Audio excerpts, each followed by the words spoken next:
Bring Me the Horizon might be the band my opinion has changed the most on in my time of listening to music.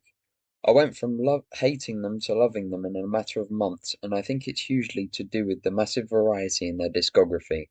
For example, if you played me Mother Tongue and then played me Pray for Plagues when I hadn't heard their name or a single song by them, and told me they were the same band, I would have said that you were on crack and needed to see a doctor, but in reality, these are in fact the same band, and to me, that is what makes them so good. Anyway, in this video, I will be ranking every Bring Me the Horizon album. Just like my last video, this will be entirely based on my own opinion. And with all that out the way, let's get into the ranking.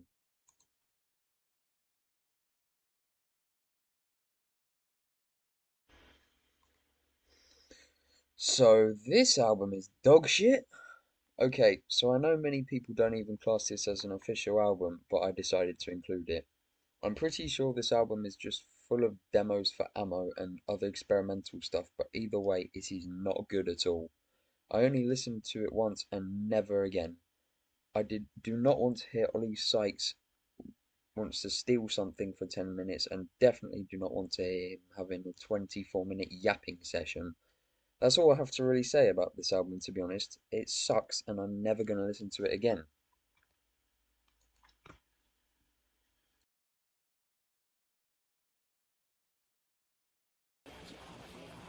In eighth, I have their debut album, Count Your Blessings. The album opener, Pray for Plagues, is one of their absolute best songs, so after hearing it, you'd think this would be a top tier Bring Me Horizon album, right? Well, let me stop you there, because this album has one fatal flaw. Every single song sounds the exact same as Pray for Plagues, but just a little bit worse.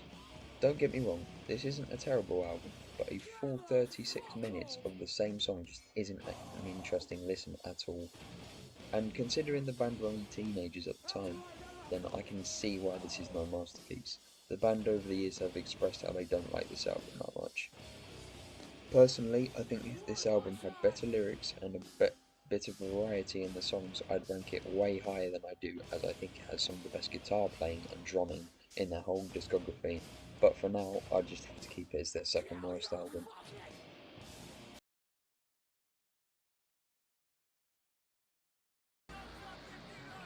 In seventh, I have their sophomore album, Suicide Season.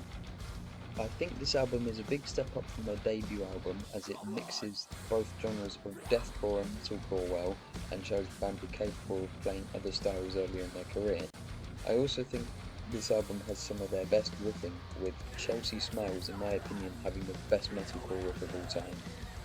My only issue with this album is that some songs are just not memorable at all.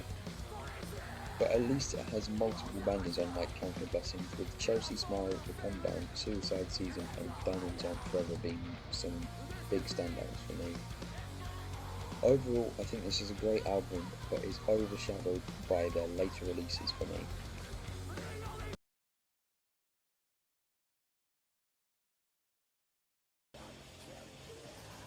There Is a Hell is their first album where they tried to change things up properly by stepping away from deathcore and slowing things down in some songs, and I think they nailed it. I also love how this album is their first to adopt a theme in the lyrics, with There Is a Hell's key theme being religion, which can be heard in songs like Crucify Me. My only problem with this album is the lack of clean vocals, as songs like Don't Go could really use Ollie's clean vocals and not screaming into the mic. However, I can push that aside, as songs like It Never Ends, Alligator Blood, and Anthem are among some of the band's best songs, and this album suffers much less from repetitiveness and unmemorable songs as the last two. Overall, I think There Is a Hell is definitely a big improvement from the previous albums I ranked in this video, but just misses out on top 5 for me.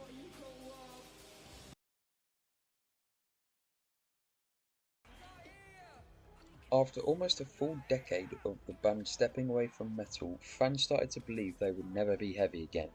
But in 2020, the band changed their style once again and proved they can truly do whatever they want as they return to being heavy on post-human survival horror.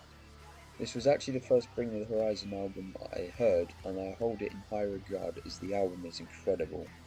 One of my favourite things is how good the vocals are, with Kingslayer probably being Ollie Sykes' best vocal performance. I also like how varied all the songs are, with Dear Diary being possibly one of their heaviest songs since 2010, and the final song being one of their calmest, though I'm not a fan of it personally. Overall, this album is absolutely loaded with bangers, but there are just four more I prefer.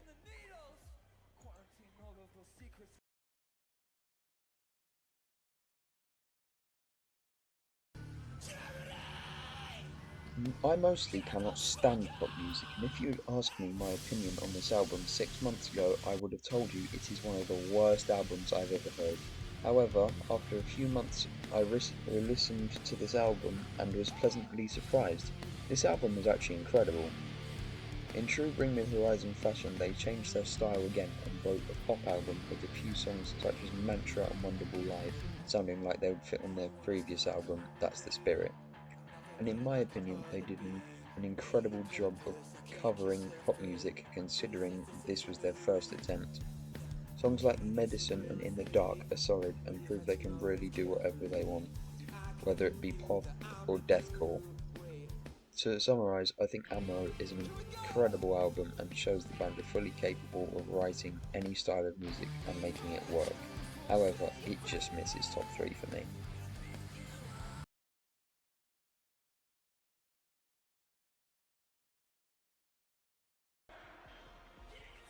Being the most important modern metalcore album, Sempiternal, in my opinion, is Bring Me the Horizon's first truly amazing album, outclassing their three previous efforts by miles.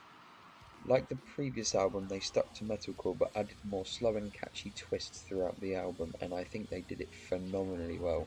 My favourite feature of this album is Ollie's vocals, which drastically improved from There Is a Hell, Suicide Season, and Count Your Blessings. The more personal lyrics based on Ollie's recovery from drug addiction are also a big improvement from the first three albums, which had very random lyrics, excluding a few songs on There Is a Hell. Songs like Shadow Moses, The House of Wolves, Hospital for Souls, and Empire Let Them Sing are metalcore classics and some of the band's greatest. Overall, I think Sempiternal is one of the greatest albums of the 2010s and objectively their best, but just two more I prefer.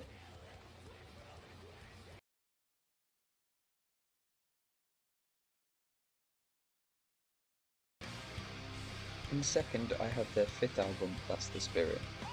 This was the band's first time from stepping completely away from metal as they attempted a more alternative rock sound, and I think it turned out brilliantly. This album contains some of the band's most unique songs, with Homo being my personal favourite Bring the Horizon song, as its vibe is completely unmatched for me. Other songs like Doomed, Happy Song, Drown and Follow also show their incredible catchiness and showcase some of the band's best songwriting. For me, this is the greatest album of the 2010s as it has some of the best rock songs, and while instruments aren't the band's most technical, the quality of the songwriting more than makes up for it. I honestly have no bad things to say about this album. If it was released by any other band, it would surely be number one. However, there's just one album that outclass this is for me.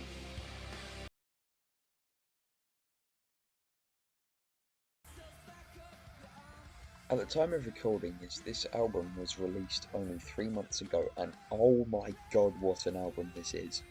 This is the first album that made me become a Bring Me the Horizon fan, as before this I thought they were an incredibly mid band, but after I heard this I immediately went back and listened to the rest of their albums and discovered I loved them.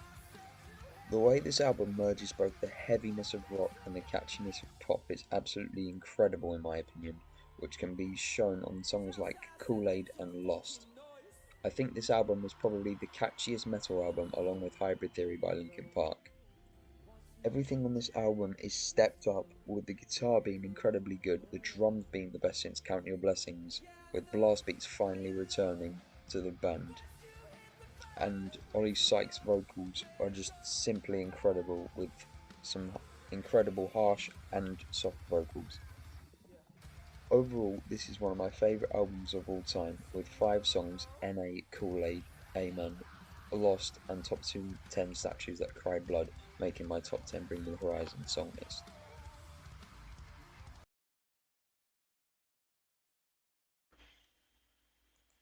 To summarise, I think Bring Me the Horizon have been one of the greatest bands of the modern rock and metal scene, and I'm personally very excited to see their future releases in the Post-Human series, as the latest album was simply a masterpiece.